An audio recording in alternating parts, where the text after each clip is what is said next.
Important time here in the coastal city of Durban. So it's all about the critical discussions really facing SADC region, from issues around regional integration, but also infrastructure, a very key driver, but also not forgetting peace and security. Without that, development remains a pipe dream. But somebody who's really well versed and really heading one of the very key elements here, senior officials. Ambassador Seokolo, thank you so much indeed, sir, for your time. Maybe just to give us a sense about the nature of discussion.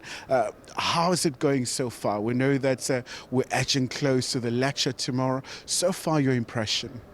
Thank you, Kaya, for inviting us. We have reached a critical phase in the preparation for the 46th session of the SADC Summit. Yesterday, the Ministers' Council, which is a meeting of foreign ministers of SADC, met to receive a report from senior officials.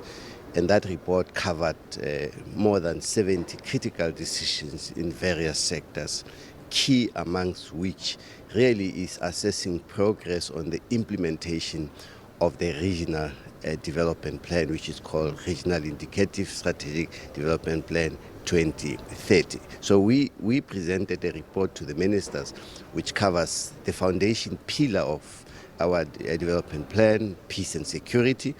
Their ministers underscored the need to ensure that whilst recognizing that our region is relatively stable, we continue to shine a spotlight on security situation in northern Mozambique, for example, as well as the Eastern Democratic Republic of the Congo. And we also look at the regional peace and security architecture, whether it is fit to respond to the security challenges facing our country. So that foundation pillar, peace and security, is very critical, because without peace and security, there won't be development. Ministers also looked at issues around industrialization. We have a SADC free trade protocol. Whilst there's progress in implementing it, but there are challenges. And from the South African point of view, also look at issues of removing non-tariff barriers. Because if you look at intra-SADC trade, we're not doing well. We export more than we trade within the region. And ministers looked at removing all the hurdles which are impeding intra-regional trade. But we also look at manufacturing. Ministers noted with concern that the manufacturing capacity of the region has not reached appreciable levels, and therefore we should expedite the implementation of the regional value chains in order to ensure that the region is able to produce what it needs. We also look at issues of infrastructure development for regional integration, and they're key amongst which are the development of corridors. The anchor corridor for us, as I said last time, is a north-south corridor, which is a corridor which links the landlocked countries like the Democratic Republic of the Congo to the coastal region like South Africa. And north-south corridor for South Africa is critical because it locates the port of Durban as a key trading hub. We look at the issues of border posts, one-stop border posts. For example, SADC has approved a set of 17 one-stop border posts. Only 6 are operating. And so we're looking at what we need to do to ensure that this one-stop border post operates, are implemented in order to facilitate trade. We look at issues around youth employment. We remain concerned that the young people in the region are not fully employed. They still face the challenges of unemployment. And there we looked at the frameworks, regional frameworks that we need to implement to respond to that challenge of youth unemployment. We looked at issues of food and security challenge, for example, and all the issues which impact on food security, amongst which animal disease, the foot and mouth disease, remains a critical challenge in the region, and we looked at the capacity of the region to respond to that transboundary disease. Botswana, for example, has got a vaccine laboratory which we believe we could elevate it to become a regional center of excellence to be able to respond to the needs of the region. We looked at the situation of financing health for health, how to respond to emerging health challenges like Ebola, as we're recently experiencing in the Democratic Republic of the Congo. We looked at the issues of financing for HIV/AIDS programs, ongoing programs. Ministers assessed ongoing programs to respond to the HIV challenges.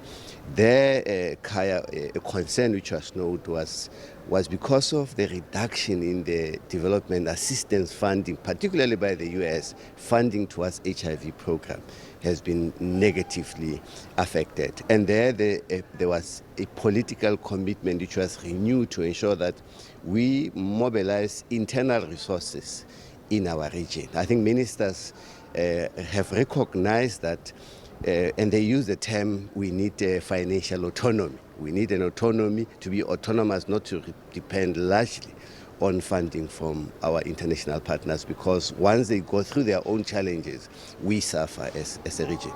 All in all, there was a renewed sense of greater solidarity in the region. Ministers also received a report from Skukuza. You remember there was a meeting, a retreat of foreign ministers who looked at the impact of geopolitics on our region. It was a very strategic meeting. We presented that outcome document to the broader summit, and it will be presented to the heads of state and government when they convene. Ministers here are recommending to presidents to endorse the proposal that this retreat should be regularized so that on an annual basis, foreign ministers are able to retreat, look at one thematic issue at a time. We looked at the organization as well, whether SADC and institutions are agile enough to respond to one, serving as a catalyst for regional integration. Are they fit for purpose? And we spend a lot of time looking at governance issues within the organization. In short, we are ready for the 46th summit. Tomorrow, foreign ministers or ministers' council will convene again to now adopt the report that they will be submitting to the heads of state. And just before I let you go, Ambassador, I would imagine, you're looking at other areas around tourism and making sure that, there's ease of movement, but also another very critical protocol around the free movement of people.